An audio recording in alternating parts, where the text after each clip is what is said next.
రాజమౌళి ఒక video viral అవుతుంది. ఆ వీడియోలో ఆయన ఏం చెప్తుండంటే, నాకు హనుమంతు పైన విశ్వాసమే లేదు, మా అమ్మ నాన్నకి ఉన్నది కానీ నాకు లేదని ఆయన ఈ విధంగా మాట్లాడుతుండ్రు. ఎందుకు రావై?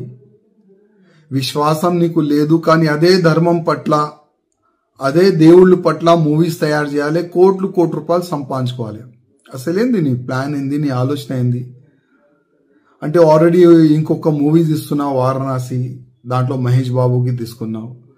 అంటే ఆ మూవీ ఎక్కువ ప్రచారం కావాలని నీ ఉద్దేశమా, లేక నిజమైన నువ్వు నాస్తికుడా? ఒకసారి డిక్లేర్ చేయి. అసలు నీ తప్పు కాదు, మా హిందువుల్లోనే ఒక తప్పు ఉన్నది. నీలాంటి ఫాల్టు డైరెక్టర్కి ప్రొడ్యూసర్కి అసలు ఐడెంటిఫై మా హిందువులు చేస్తలేరు. నీకు ధర్మం పట్ల అభిమానం లేదు, మా దేవుళ్ళ పైన అభిమానం నీకు లేదు. నీ మూవీస్ ఎందుకు చూడాలి మా హిందువులు? బాహుబలి మూవీ తీసినావు, ఆ ప్రభాస్తోని శివలింగం లేపట్టినావు, దాంట్లో కోట్లు రూపాయలు సంపాదించుకున్నావు ఆ మూవీతోని, ఫస్ట్ పార్ట్ సెకండ్ పార్ట్ తోని. మళ్ళా మా హిందూ దేవుళ్ళ పైన నీకు నమ్మకం లేదు.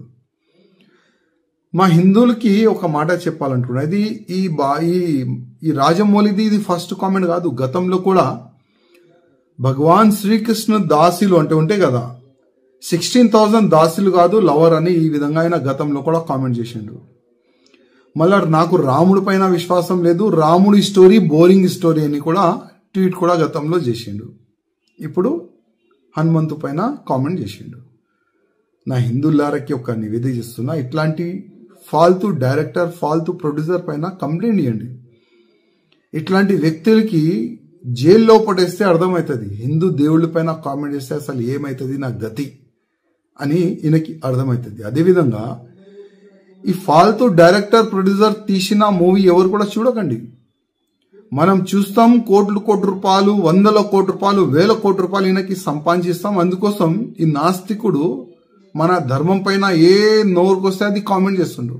అందుకోసం మన హిందువులకి కొద్దిగా అర్థం కావాలి, మన ధర్మం పైన, మన దేశం పైన, మన సమాజం పైన ఎవరైనా తప్పుగా కామెంట్ చేస్తే ఆయన గతి ఏమవుతుంది, కొద్దిగా మన హిందువుల్లో ఒక అవేర్నెస్ వచ్చే ఇప్పుడు అవసరం ఉన్నది.